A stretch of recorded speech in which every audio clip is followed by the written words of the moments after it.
Let's go, Sam. Come on, let's go. Remember, stay really strong, attack hard here. After courtroom hours, okay, we got 2 more. Go get this one. Judge Mike Skipper puts on a different uniform. I coach football here and I coach swimming, so I'm with kids all the time. He tells me his coaching style dives deeper than sports, tackling things like peer pressure, bullying, and underage drinking. So I really didn't see MIP the way it was as being bad. Judge Skipper says he rarely sent first offenders with a clean record to jail even before these new changes got Governor Snyder's approval. In his opinion, most judges gave those slapped with their first MIP a break, choosing a deferral program which included 6 months to a year of probation. Then their record was wiped clean. But there will no longer be that threat of that first offense staining a young adult's record. They'll soon have to pay a $100 civil infraction instead. Do you think that this will set any type of standard of, the first time is a gimme? It might, and I'll tell you why. Because I don't think they took the right second step with the law. He says the new way takes jail time off the table for first and second time offenders unless they violate probation. Taking that off the table may be a problem. Because if you get a second MIP, you're pretty careless or you have a problem, right? So the second time, there should have been the ability, the threat of possible jail time, because that's what kids care about. I feel a fine doesn't do as much as a punishment itself. It's just a payment, but going on your record, I feel like could really install it in their brains that it is a bad thing. We have to, at least as judges, have the option of being tougher where we think it's necessary. Because I do have kids that I think have a problem already at 16, 17, 18, 19 years old, already having a problem with alcohol, already alcoholics or in developing that way. On the grass, so go ahead and fill it all in. It just struck me. I had to come.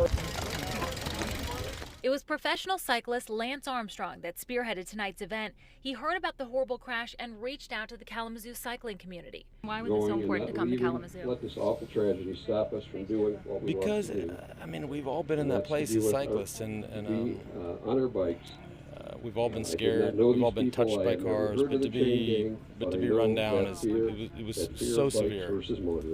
And for 5 to lose their lives, it's unlike anything I've ever seen. Wearing the chain gang jersey, he rode with the members who broke down as they reached the crash site on West Nidge Avenue, where 5 ghost bikes now sit in the rider's memory. Near the site was one of the survivors, Jennifer Johnson. She was wheeled out on a stretcher to watch. I'm so grateful to everyone for their support. It means a lot to me and my family, and I'm praying for those who are still recovering. They need a lot of prayers. Sheila. Today, Sheila Jeske, another survivor, was released from the hospital. She was sitting at the start of the race with a wheelchair and both legs in casts. Both women were overwhelmed by the love they felt from the bikers and those on the sidelines for support. Just want to thank the community for coming out. Earlier in the day, Armstrong visited the cyclists in the hospital and met with the families of the riders who lost their lives. There were probably 40 of us in there. I'd never been in a room like that. It was very, very difficult for me. This is still so fresh. You have people that 5 people who lost their lives just a week ago on this very ride. Yeah, Marley, we have a lot of people around us, Marley. I've been walking with them for about an hour now. We are now towards the front of the protest here. I'm going to try to see if we can speak to someone right now. Hi, can you explain for me why you're out here demonstrating right now? I'm out here protesting because my vote didn't count. My vote didn't count. My vote didn't count. Did you vote in the election? Did you vote on Tuesday? I did.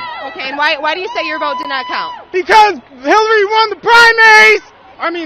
She won the vote, and then the Electoral College still picked our president. The system's broken. The system is broken. So can you also explain why so many are... Whoa, hey, my man. Excuse us for that language. That's uncalled for, because I'm over here being interviewed. Okay, what was the question? Can you explain for us why so many people are out here and why you think so many people are taking part in this demonstration? Because this is all just horrible. He's a horrible person. I'm the last person to ask right now because I'm full of just annoyance and rage. But ask someone else who's not as angry and just can actually think of stuff. Okay. But either way, hey, real talk. The system's broken. The young people are speaking right now. We all went to vote. We did what we were supposed to. Do you She won, accept but the Electoral College still do you picked our accept Donald president. Trump as the president?